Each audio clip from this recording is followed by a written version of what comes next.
I mean, come on. I think we're looking at this the wrong way. No, they didn't score an offensive touchdown, and they still beat the second leading scoring offense and held them to a low in points, held them to a low in yards. They're fourth in takeaways, fourth in the lowest or second in the lowest passer rating against quarterbacks. This defense is legit. When you have a defense that is this good and someone like TJ Watt leading it, it's special. The secondary is special. So I understand that, but they are beating good teams. The Ravens are a Super Bowl contender, and they bullied them. Where are the points? Is my question. They had scored a lot of points since Russell came in against a bunch of bad teams. You know what, Ash? I'm going to stay on this for a minute. I know we're supposed to move along here, but I actually kind of like this topic because I will tell you what I'll tell you how I saw it.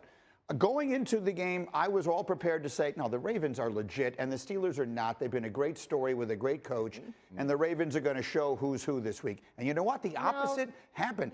In the NFL of today, it's all about offenses, and it's all about MVP candidates on the offenses. Well, the Steelers are that good on defense, and TJ Watt is an MVP candidate. These two teams are division rivals. So these are always going to be one-score games between the Steelers and Ravens. If you know anything about these teams, you knew that was how the game was going to play out. Now, when you're not playing the Ravens, show me what you do against the Chiefs, what you do against the Texans, what you do against the Bills. Like, those are the teams that you also have to contend with. I've been thinking a lot about the Steelers as legitimate Super Bowl contenders and trying to challenge myself to remove whatever biases I have about how good I thought this team was going to be and look at them as honest as possible. And I think what stops me from saying they're legit Super Bowl contenders is that they can't win in a bunch of different ways. There's like one game script that they win by. And I know you said they've scored points, but when you watch those games, it's because George Pickens goes off on a bunch of big, miraculous catches. I don't see them winning in a shootout where they're dependent on Russ to continue to cook week in and week out. Who's getting them in a shootout? Who's getting that defense in a shootout? That's the problem is you are assuming that in the modern NFL, at some point, you're going to have to score some points. You're going to have to do it.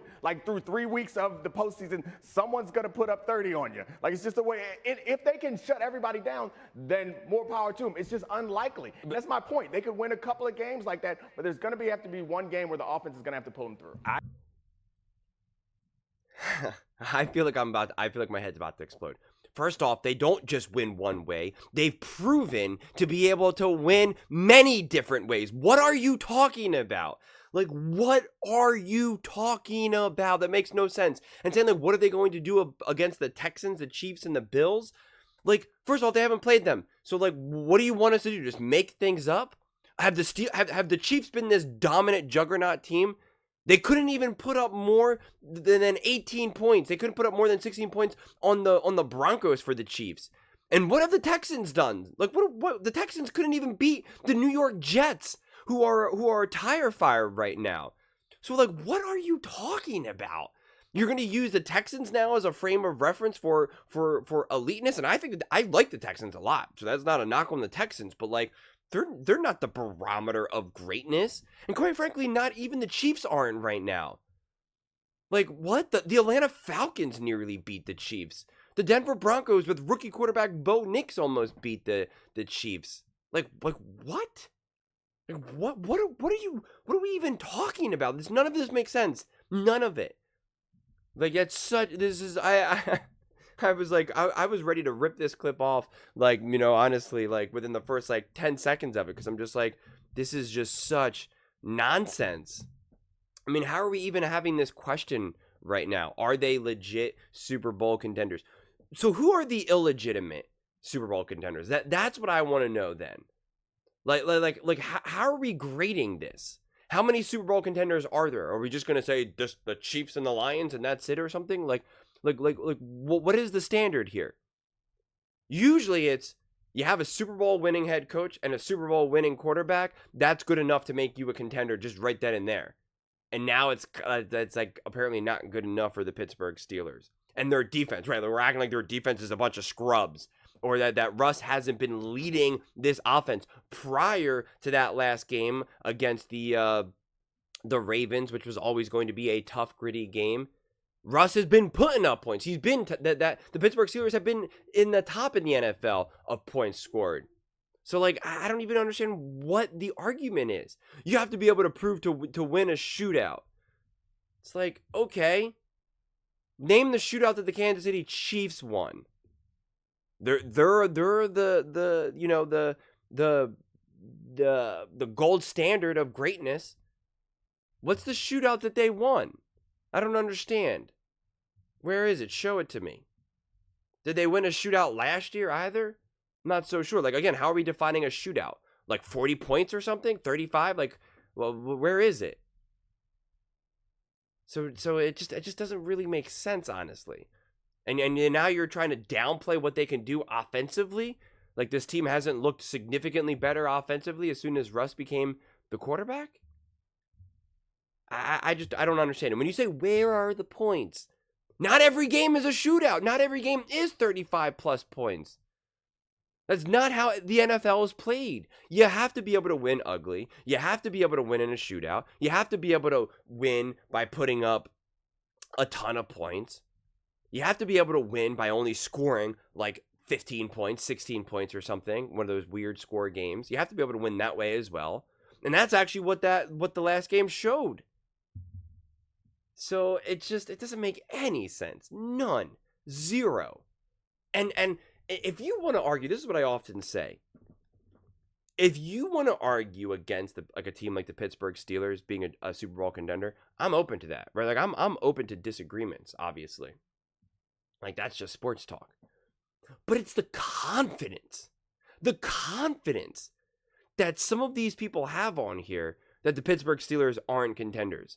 And then the logic and the reason why, because they haven't, because of the Houston Texans, or they have to score more points, like they haven't been putting up 30 plus points, like, or that they can only win one way when they've literally proven to win multiple ways. They've proven to be able to win without scoring a touchdown, and they've been proven to be able to win with scoring a touchdown. They've literally shown to be able to win multiple ways. So again, what always drives me crazy is when logic is flawed. When logic is flawed, if you want to come up and say, hey, you know what?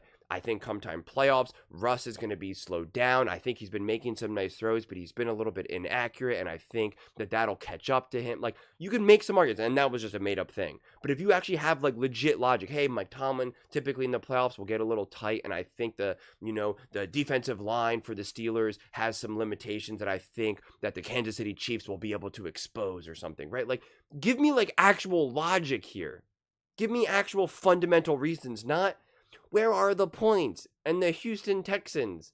That makes my head just want to just honestly erupt. Like, if I was a cartoon, I'd literally have smoke coming out my ears, because I'm just like, what is this? What is this? I don't think the Steelers are contenders because, like, what will they do against the Houston Texans? Like, what? Like, I don't know, man. I don't even know. I almost skipped this clip too, because I had just done a Steelers video, and I was like, well, I'll let that Steelers video go for a little bit before I just come up with another one. I'm so happy I didn't. Because when I see takes like this, like, part of me enjoys it. Part of me is like, oh my God, when I hear stuff that is just that absurd, then again, right, it energizes me. It's like, okay, we're sinking our teeth in. Sometimes it's hard when you hear someone say something like exactly what you're going to say, and then you're like, well, yeah, I totally agree. And then you're just like, I don't got much to say beyond that. But like, when someone just says the exact opposite, when they have a bad take and no fundamental logic behind it, oh man, I live for that. I live for those types of opportunities. Give me a bad take with flawed or just awful or no logic, and it is on. It is on. So, oh my God. Pittsburgh Steelers fans, man, like, how do you feel about that? How does that land for you? That no, they're not buying that the Pittsburgh Steelers are legit Super Bowl contenders, and the reason why behind it. Like, please let me know in the comments below. I'd absolutely love to hear your thoughts. I read every single comment, so whether you agree with me or disagree with me, either way, let's get in some discussions. Let's get in some fights, but ultimately, let's just have some fun. And please do consider subscribing. We are building an amazing community here, and I'd absolutely love to see you part of it. I want to build something that we all genuinely feel connected to, something that we're really excited to be part of. I think we're well on our way to doing it. And please don't forget to give this video a thumbs up, as it really does help with the visibility and the algorithm. Thank you so much, and see you next time.